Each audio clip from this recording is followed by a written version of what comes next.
बजेटला नक्की बजेट आणि तुमच्या सगळ्या प्रश्नांचे सोल्युशन मी घेऊन आलेलो. तर लक्षात ठेवा, खाली दिलेल्या सबस्क्राईब बटनला क्लिक करायला विसरू नका.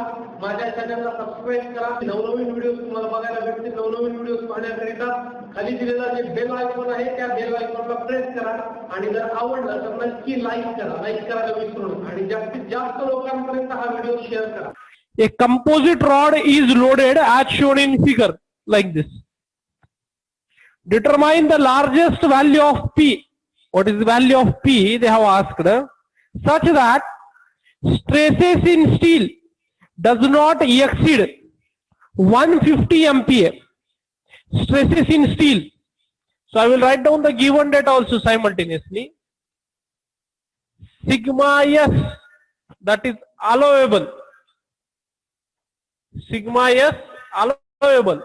It should not exceed means it is allowed, and that is allowed up to 150 MPa. 150 MPa in the sense 150 Newton per mm square. Okay. Next, they have asked that also they have given the stresses in brass does not exceed sigma B allowable.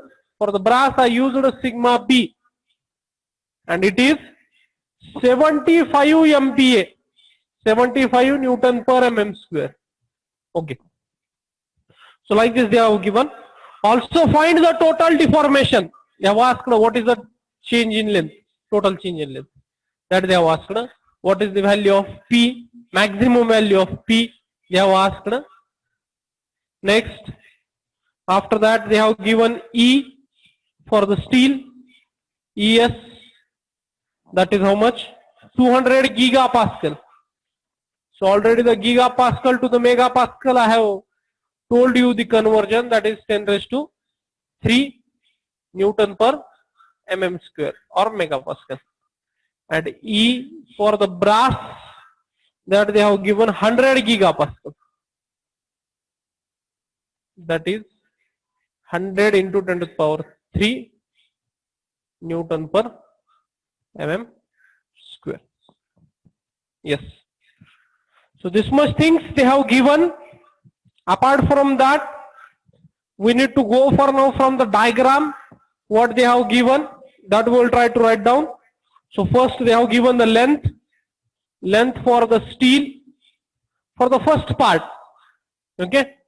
So they have given that as the 1000 mm. That is the first length, that is LS1 I will mention here for the first.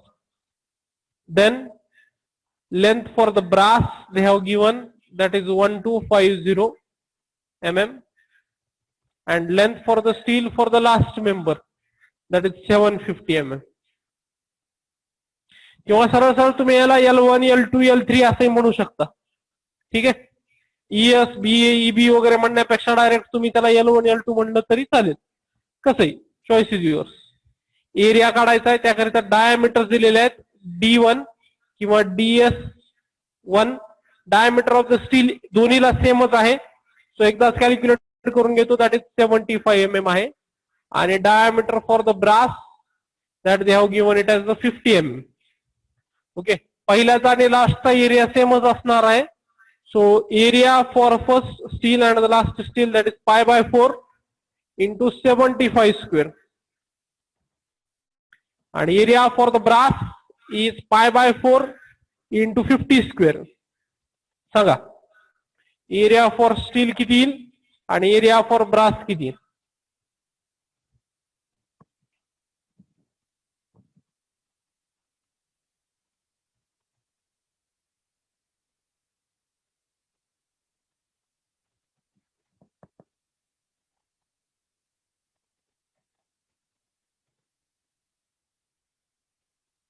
Area for steel I am having 4417.86 and area for brass also I am having 1963.5.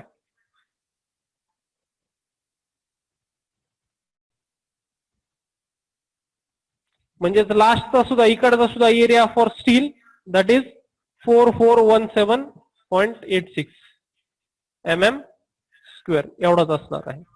Okay. पहिला आणि लास्टचा same आहे. कारण diameter same आहे, फक्त length change आहे तिथं.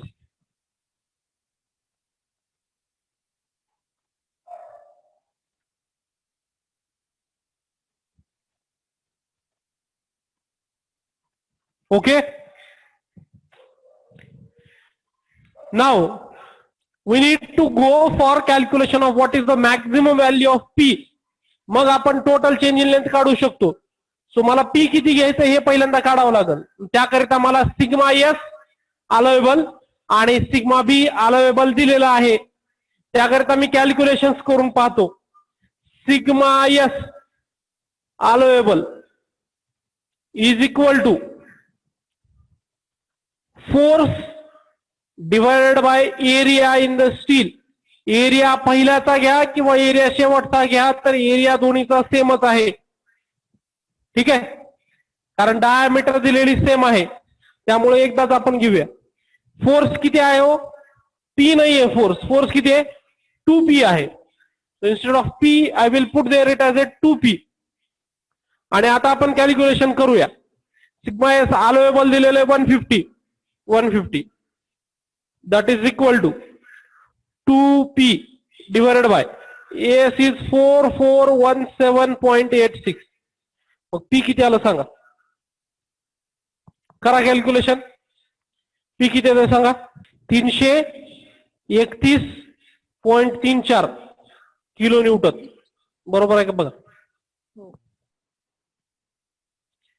म्हणजे into 10⁻³ Newton. बरोबर आहे का? 331.34 किलो न्यूटन. बर, आता हा एक काढला, अजून बघूया आपण काय तो पुढचा.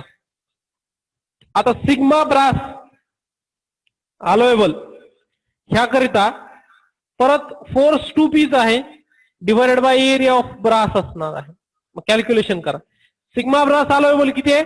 75 आहे. That is equal to 2 into P divided by area for brass, it is 1963.5. किती आला मग P सांगा. Calculate P and tell me the answer. 73.631 kilo newton. Right, 73.631 kilo newton. आता इथं दोन व्हॅल्यू झाल्यात बघा पीच्या. यातली नेमकं कोणती घ्यायची? Maximum value which is allowable. आणि कसं डिसाइड करायचं? तर आपल्याला काय करावं लागेल, रफ मध्ये मी कॅल्क्युलेशन करून पाहतो.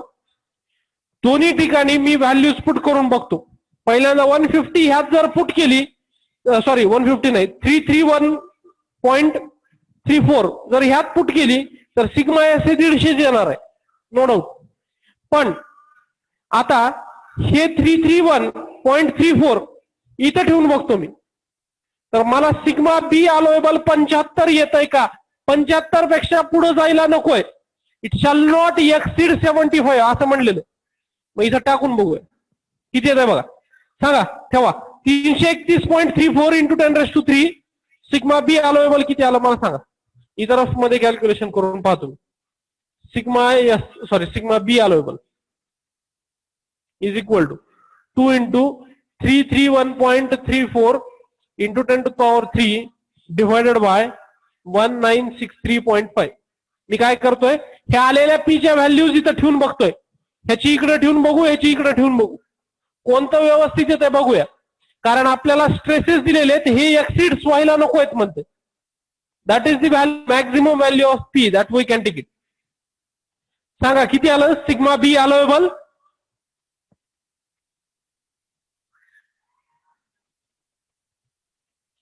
ह्याचा आन्सर किती आलं? 337. 337.5 बरोबर आहे का? 337.5 येत आहे का? हो सर.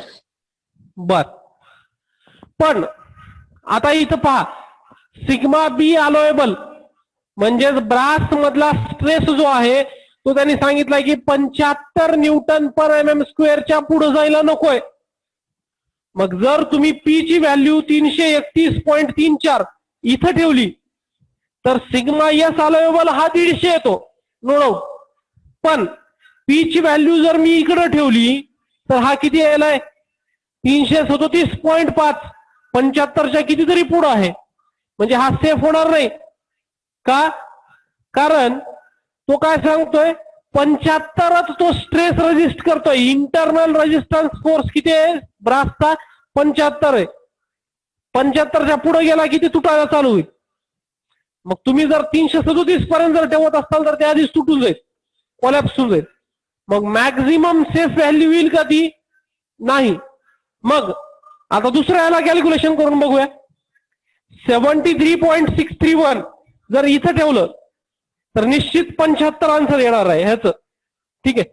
पण 73.631 इथं ठेवून बघूया 150 पेक्षा कमी येतं का जास्त येतं हे कॅल्क्युलेशन करून बघू. सिग्मा एस अलोवेबल, हे बघा sigma S allowable is equal to calculate करायचं मला किती येतं बघा. 2 into 73.631 into 10 to the power 3 divided by area 4417.86. Calculate दिस किती येतं सांगा. हे तुम्ही रफ मध्ये केलं तरी चालतं किंवा फेअर मध्ये केलं तरी चालतं, ठीक आहे. सांगा. 33.33. 33.33. Okay. 33.33 Newton per MM square.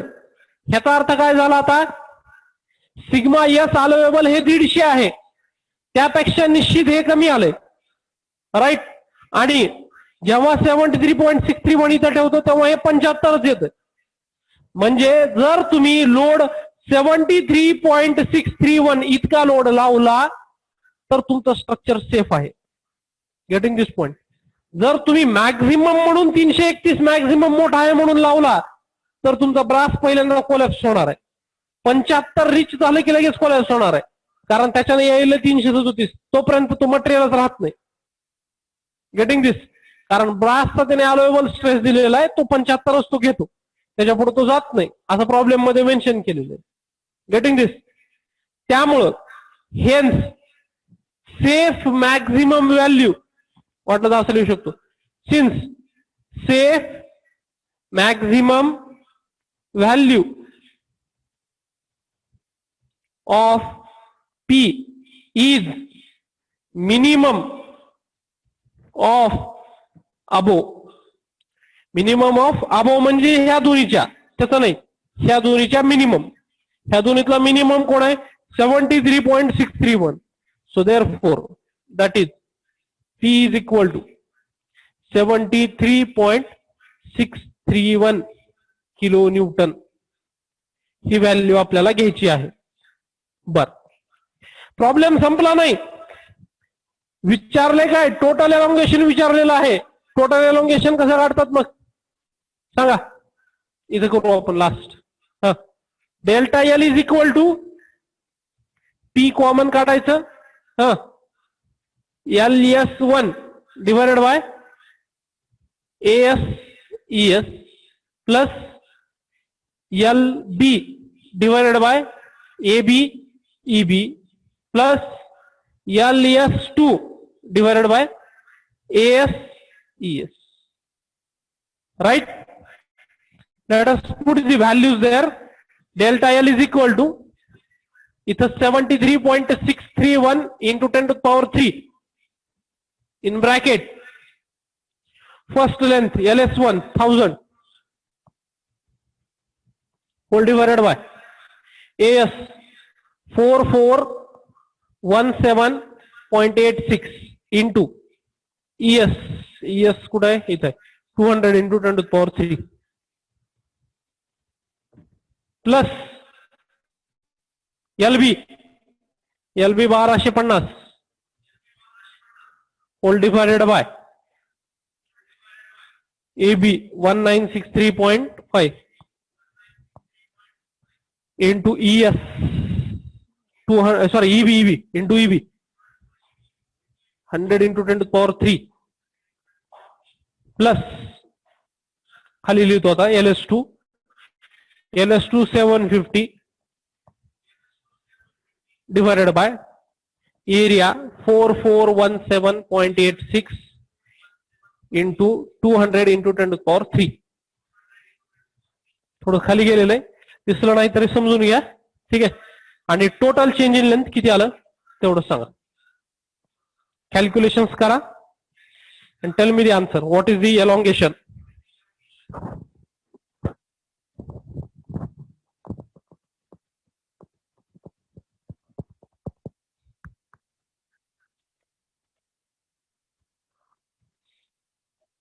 Elongation nahi, sorry, it is contraction because the force applied is compressive here. Okay, that is contraction. 1 minute, sorry. One big mistake I have done. माझ्याकडनंच एक mistake झालेली आहे, तुम्हालाही कुणाला लक्षात आली नाही ती. P किती आहे? It is 2p. आपण किती घेतलंय? Just a single p we have put there. So ह्याला मल्टिप्लाइड बाय 2 करा, म्हणजे आता मग अशी 0.67 काहीतरी आलं होतं बघा, त्यानंतर करेक्ट होतं, मल्टिप्लाइड बाय 2 करा.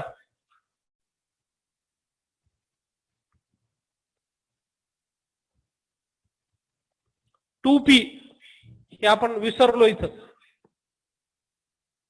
बिग मिस्टेक आहे ही, फार मोठी मिस्टेक आहे, माझ्याकडनं लक्षात आलं नाही. आणि अशा मिस्टेक्स होतात आणि जाणून बुजून असेच प्रॉब्लेम्स टाकलेले असतात एक्झाम मध्ये, काही ना काहीतरी गडबड व्हावी, लक्षात येऊ नये.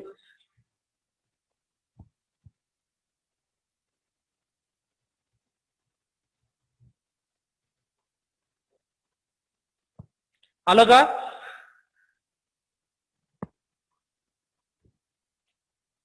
आन्सर आलं का आता? 2p 2 इंटू 73.631 आणि ब्रॅकेट मध्ये 100 divided by 4417.86 into 200 plus 1250 divided by 1963.5 into 100 plus 750 divided by 4417.86 into 200. 10⁻³ denominator मधून कॉमन काढलं आणि न्यूमरेटरला ऑलरेडी बाहेर आहे, 10⁻³ कॅन्सल होतं. सांगा आलं का? आन्सर आलं का हे? Yes, sir. Okay then. So we will go for the next numerical, that is the last numerical for the today's session. So we will go for it. या न्यूमेरिकल मध्ये त्याने सांगितले एक round bar, one round bar as shown in figure is subjected to a tensile force of 50 kilonewton. What must be the diameter at the middle portion if the stresses there is not to exceed 130 Newton per mm square? Full stop. What should be the length of the middle portion? मधल्या portion ची परत length पण किती असेल? If the total extension of the bar is 0.15 mm, take E is equal to 2 into 10⁵. Material सेमच आहे, given data. Total length दिलेली आहे, सॉरी पहिल्यांदा ई लिहितो. टोटल ई दिलेला आहे, टोटल याचा 2 into 10⁵ न्यूटन पर एम एम स्क्वेअर. हा फर्स्ट पोर्शन आहे असं समजूया, हा सेकंड आणि हा थर्ड. पहिला आणि थर्ड पोर्शन सेम आहे. So length for first and third किती असणार आहे सांगा? टोटल लेंथ 250 आहे. 250 मधून L2 मायनस करायचे आणि डिवायडेड बाय 2 करायचे, तर दोन्हीकडे तेवढी लेंथ जाणार. राईट? L1 आणि L3 किती असणार आहे मग? 250 minus L2 whole divided by 2. This is your L1 and L3. म्हणजे काय असेल ते आपल्याला L2 काढायचंय. L2 किती आहे ते विचारलेलं आहे त्यांनी, मधल्याची लेंथ. डायमीटर सुद्धा किती येणार आहे त्याची ते विचारलेलं आहे आपल्याला. ठीक आहे. लोड दिलेला आहे 50 kilo Newton, that is 50 into 10⁻³ Newton. बर, डायमीटर पहिल्याची दिलेली आहे आणि तिसऱ्याची पण दिलेली आहे, D1 आणि D3, दॅट इज 40 mm. मग त्याच्यावरून एरिया काढता येतो, A1 आणि A3. किती येतो एरिया? π/4 into 40 square. किती झालं सांगा? किती आलं? 400 पाय mm स्क्वेअर. त्याला कॅल्क्युलेशन करा ना. स्क्रीनवर असतं ना तुमच्या असं काहीतरी S/D असं काहीतरी असतं ना, ते सिम्प्लिफाईड करा. 400 पाय mm स्क्वेअर म्हणजे ते किती आलं?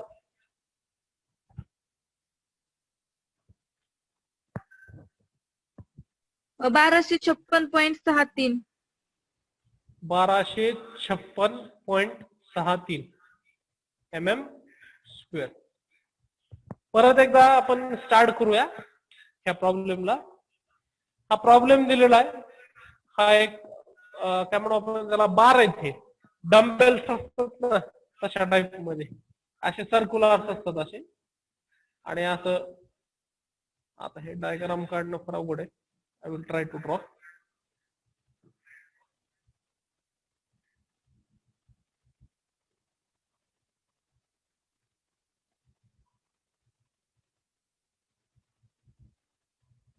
अशा टाईप मध्ये हा सुद्धा सर्कलच आहे इकडे मागचा. Okay, solid. याची डायमीटर आणि याची डायमीटर सेम आहे आणि मधल्याची डायमीटर विचारलेली आहे आणि मधल्याची लेंथ पण किती असेल तो प्रश्न विचारलेला आपल्याला.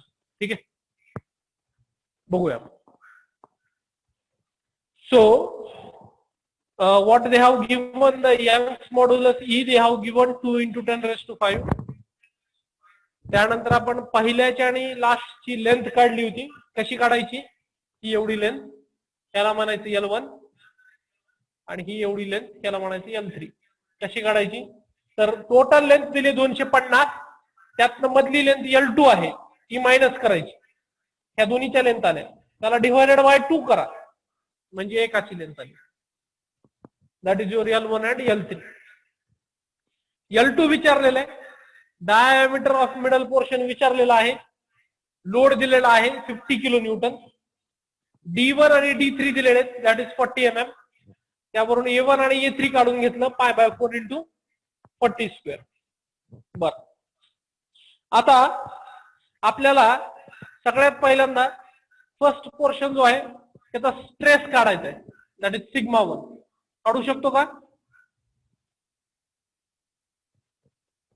Yes, I will start the numerical now.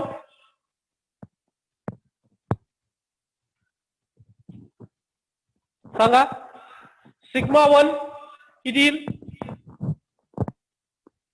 P divided bye A1 किंवा σ1 लाच आपण त्याला म्हणू शकतो σ3. σ1 आणि σ3 दोन्ही सेम येणार आहेत. ठीक आहे, और ह्याला जसं म्हणूया P डिवायडेड बाय A3. काही करा चालेल. सांगा मग P किती आहे? 50 × 10⁵ डिवायडेड बाय एरिया किती आहे? 1256.63.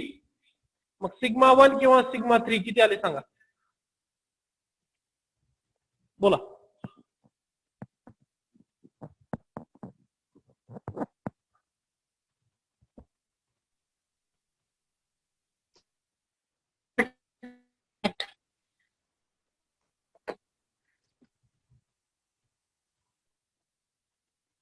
सांगा. 39.78. आवाज नाही क्लिअर आला, डबल एकदा सांगा. 39.78. 39.78. बर, न्यूटन पर mm स्क्वेअर. ह्याचा कुठंच यूज होणार नाही आपल्याला, पण हे का काढलं? आता मला σ2 काढायचं. σ2 काढता येतं बघा. σ2 is equal to P divided by A2. Right. σ2 तुम्हाला प्रॉब्लेम मध्ये दिलंय का बघा. प्रॉब्लेम मध्ये त्यांनी सांगितलेलं आहे that what must be the diameter at the middle portion if the stress there is not to exceed 130 Newton per mm square. म्हणजे σ2 तुम्हाला दिलेला आहे, that is 130 Newton per mm square. मग σ2 दिलेला असताना फोर्स माहिती आहे A2 काय असेल? π/4 × D2 स्क्वेअर. त्यावरून डायमीटर काढता येईल आपल्याला, म्हणजे पहिला अननोन काढता येईल. चला, sigma 2 130 P 50 into 10 to the power 3 divided by pi by 4 into d2 square. d2 किती येत आहे ह्याच्यावरून सांगा, सॉल्व करा व्यवस्थित सिस्टमॅटिकली. d2 किती येत आहे सांगा मला. म्हणजे फर्स्ट अननोन आपला कॅल्क्युलेट झाला. सांगा किती आला डायमीटर. d2 स्क्वेअर सांगा आधी. d2 स्क्वेअर किती येते, मग त्यावरून आपण d2 काढू. Under root of that 89.95. काय सांगितलं, d2 स्क्वेअर का d2. D2 square. d2 square किती आलंय,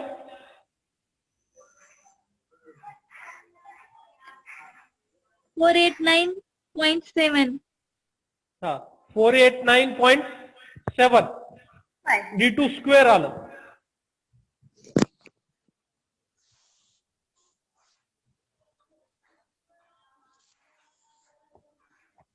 मग ह्याचा अंडर रूट काढा. d2 किती येते सांगा. 22.12. 22.12 mm. Correct. So it is 22.12 mm. So the first portion which is unknown that we have calculated. तसं आपल्याला d2 भेटलं तसं लगेच आपण एरिया a2 काढून घेऊ. जसं a1 आणि a3 काढलेले तसं लगेच a2 काढून घेऊ. pi by 4 into 22.12 it's square. मग a2 किती आलं सांगा.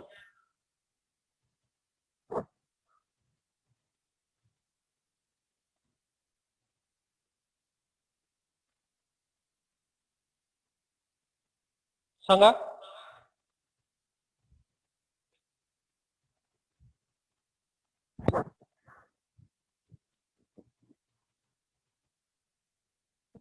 किती आलं a2.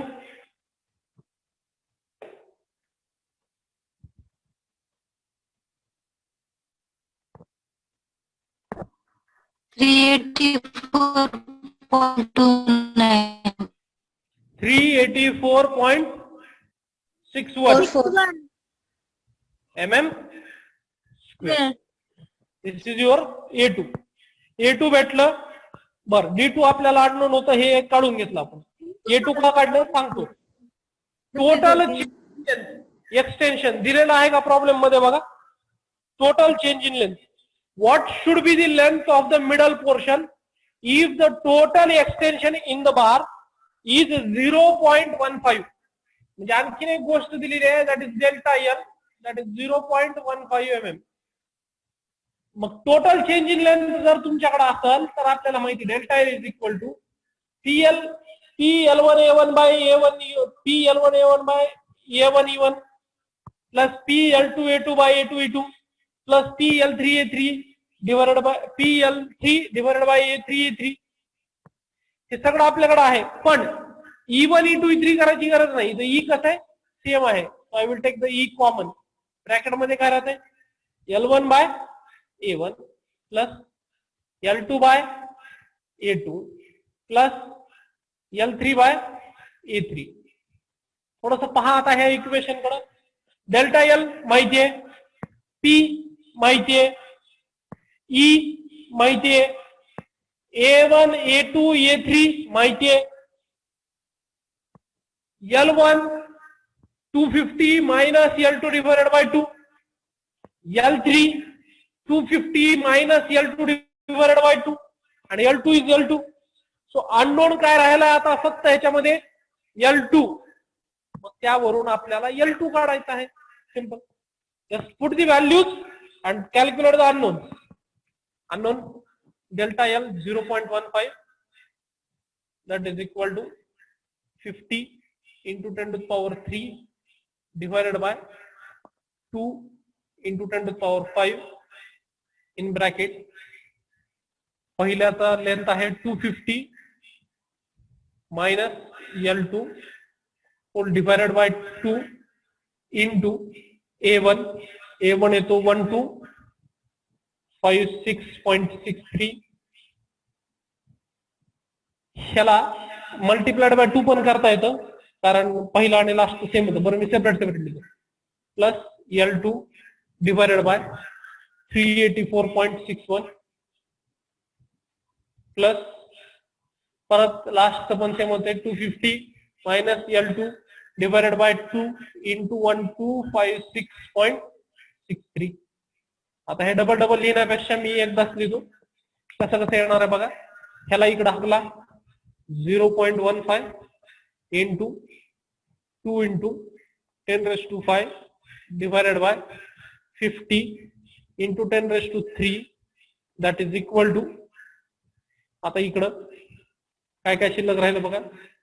250 minus L2 divided by 2 into 1256.63 multiplied by 2.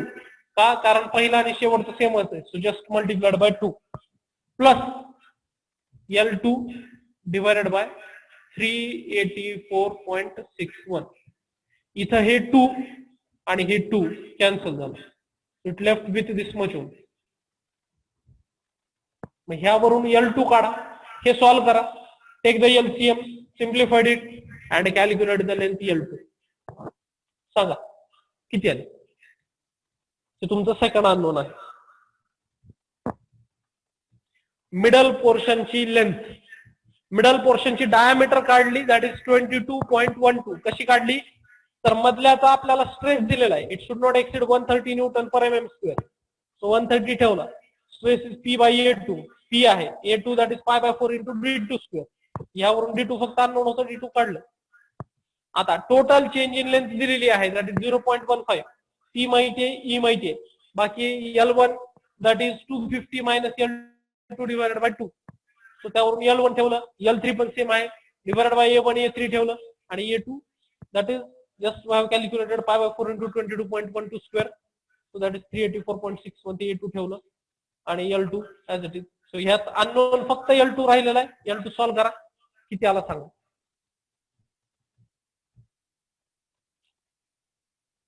सांगा L2.